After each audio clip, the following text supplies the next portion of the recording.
My name's Hamza. Before I go into my current role, I just give a bit of background into my story to youth work. Um, at the age of 15, I was finally kicked out of school again, and now like not having any school to go to. And I won't go into a incident right now, but at that point, I decided to sort of change my life around. At the age of 16, which was maybe 14 years ago, there was a moment in my life where um, a friend was like stabbed in his heart. Another friend was on life support machine. Another friend got a 9 year prison sentence. Another friend got a 7 year prison sentence. Um, and I was watching a prison documentary, and I saw another one of my friends on this documentary. Um, and I remember at that moment, um, I just had this moment where I knew all of these people personally. Um, I knew their really good character traits. Like my friend that got stabbed in the heart, I remember once we were playing football, and he kicked the ball into someone's window, and he went and knocked on the door, and he said an auntie came and opened the door, and he was like, "Look, what would young people normally do? They'd run away, right? If they kicked the ball into someone's window and it broke." He went, he knocked, he said, "How much does it cost? I'll get it sorted out." He was only like 15 at the time. And then the auntie said, "Don't worry about it, son. It's fine." He comes back the next day and gives her money. Like he insisted on. And this is a similar story for most of these friends. And then I started doing youth work in my house. I had maybe like at one point we had 80 young people come, and my mum was like, "It cannot carry on here anymore."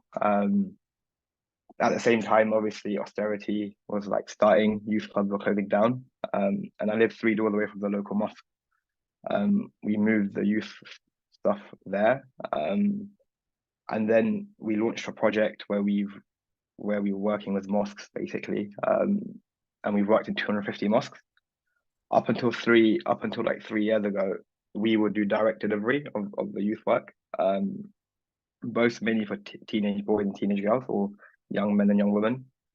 And it came to a point where at every mosque where our team are running the event, we'd hear about incidences of like, and I'm sure everyone here is aware of it. We all work in the sector of like we'd drop a young person home, and he's really smiling. I remember once, and his mum comes out and she starts crying, and she's like, "I can't remember the last time I saw him smile." He was severely autistic. Um, and we obviously knew that prior to him coming to the event, and we were able to like make sure we can cater for him properly. Um, and she said that just 2 weeks ago, because he had left school because he was being bullied, and he had left several schools, he had like attempted suicide. We were really happy that wow, he enjoyed this event, but we also knew that he needs a regular space. He needs a space that is, we know the cliche saying, it takes a village to raise a child. I would say in today's day and age, it takes a community to raise a child. Um, Also, as a young person myself growing up, what I understand to be the carceral system now, I was never a fan of mainstream youth work, um, probably because of like generational Islamophobia, structural racism, etc. Um, I never felt like safe to speak to people myself growing up. Um, One of the things that I'm not a big fan of actually is the term youth work. What we prefer to say in here for youth in all of our training that we do now for mosques is effective youth engagement. We feel that anyone who's around teenagers, which is more or less everyone, if you have a neighbor, if you have children, if you have nephews, nieces, friends, families, etc., then you should be good at engaging teenagers, and it's a skill that everyone should have. Um, we believe it should be simple, and even on so most of my work that I've done in like the mainstream sector would be in the London Borough of Hackney, and like there's a 16 plus network there, and there's all these organizations there. But what I've even found with them is that like the guys that do like the young mental health related work, they struggle to have that grassroots relationship with young people, and there's not enough organizations for them to pair up and team with. Secondly, I feel like we don't if we're an organization that has a niche, we still have space, and especially when we look at sustainability and how we use that space, there's definitely there are definitely people in the community that would happily volunteer their time, if we made the space for them, that would easily attract young people. And I think what was mentioned in the slide, as long as you advertise things that young people like, and you try different things and you see what works, and you will get your regular young people. What we have now is a framework that focuses on engagement, effectiveness, marketing, impact measurement, documentation, safeguarding, team structure. We have an entire framework. I think 97% of the people that have been through our training are volunteers. There are 33 hubs up and down the country that currently follow this framework. On average, each hub would have between 20 and 30 teenagers that they work with on a weekly basis. I think it's not possible to speak about youth loneliness without speaking about PTSD. And a lot of our work is within the Muslim community. 39% of Muslims are brought up in the most deprived areas. 40% of Muslims are young people, mainly in the major cities. We know through research that PTSD lasts between 4 and 7 generations. This is the biggest thing that I find in my day-to-day work. I feel like, and really the work that we do is to create that space of safety, where shame is lifted, and people can speak about what they're going through. I feel like a good community has difficult conversations. So it's a place for them to come, be themselves, speak. And look, if someone's been sexually violated, right, and because of that, they're now isolated, they're not the one that should hold the shame for it, and they need a space to speak and to let go of that shame.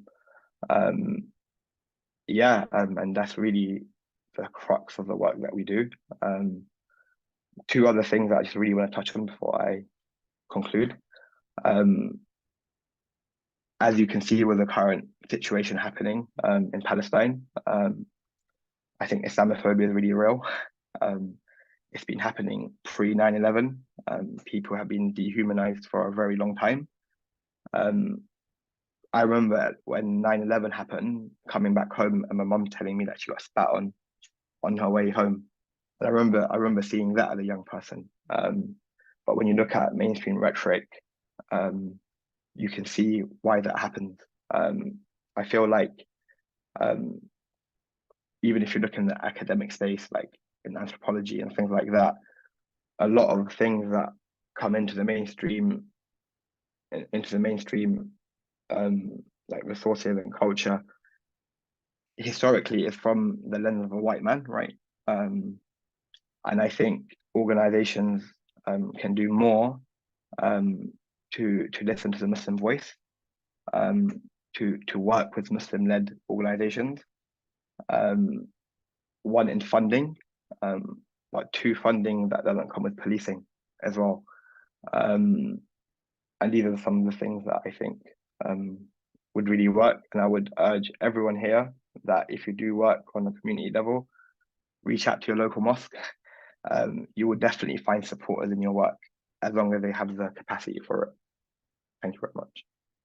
Well, thank you so much, Hamza. And thank you for telling your story as well. I don't know if anyone's got any questions. I think Tash. Oh no, that's just the clapping hands.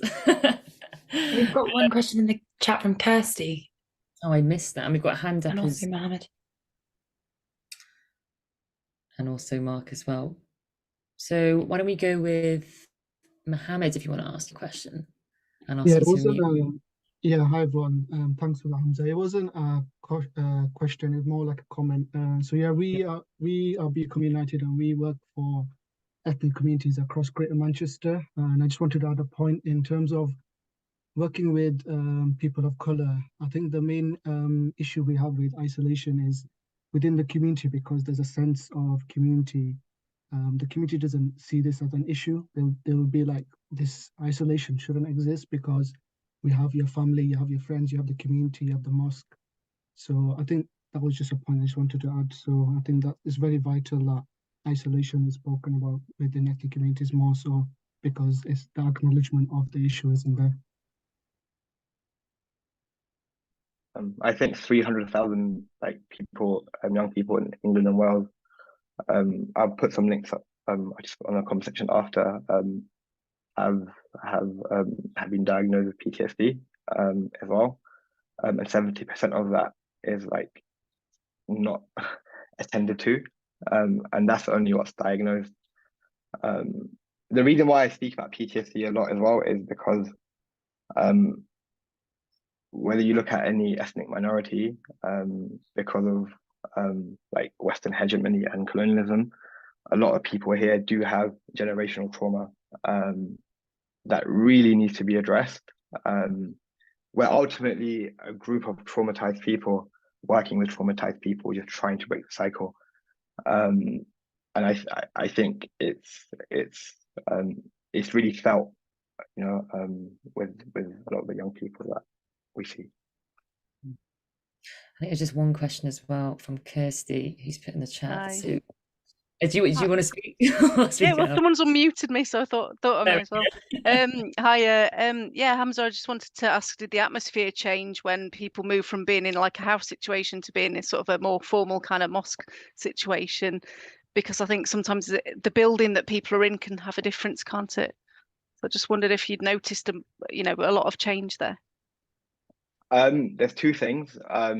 So the mosque is different to the church in the sense of like so when people go into a mosque, they take their shoes off.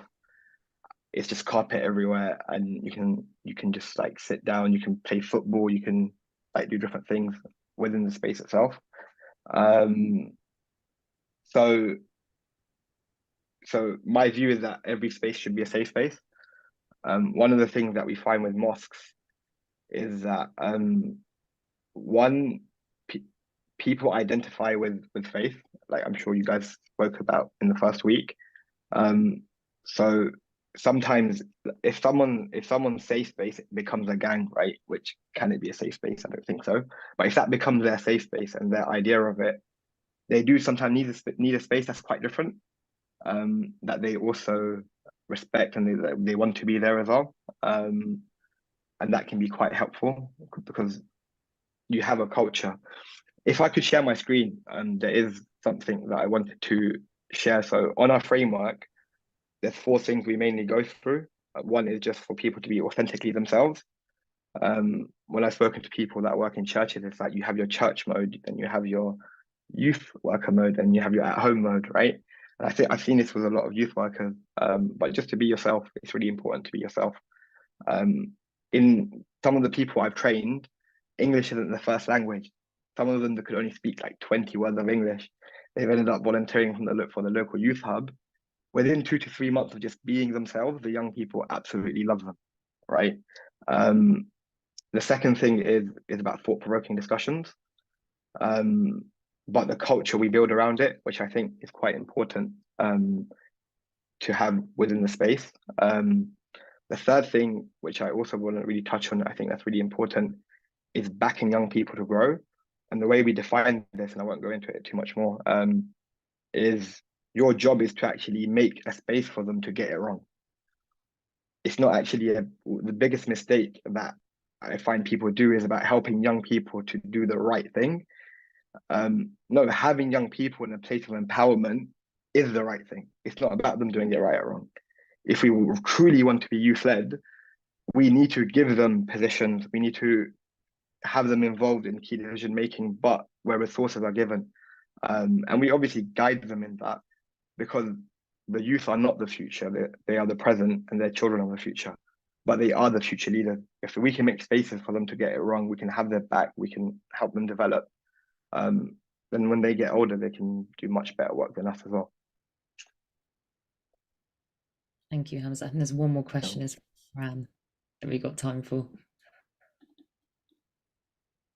Unmute myself. Just a quick one, Hamza. You mentioned the Israel and Palestine situation, and I think we're seeing a lot of young people engaged in the issue, especially from kind of racialized backgrounds, or and you mentioned this generational trauma, and how kind of the Palestinian struggle is kind of everyone's struggle that has, you know, experienced oppression and kind of come from countries that have been colonized. What are the kind of the things that you're seeing amongst the young people that you work with? Are you what are people saying at the moment? I had a call with a mother yesterday saying that her daughter cannot sleep because she has nightmares in her sleep.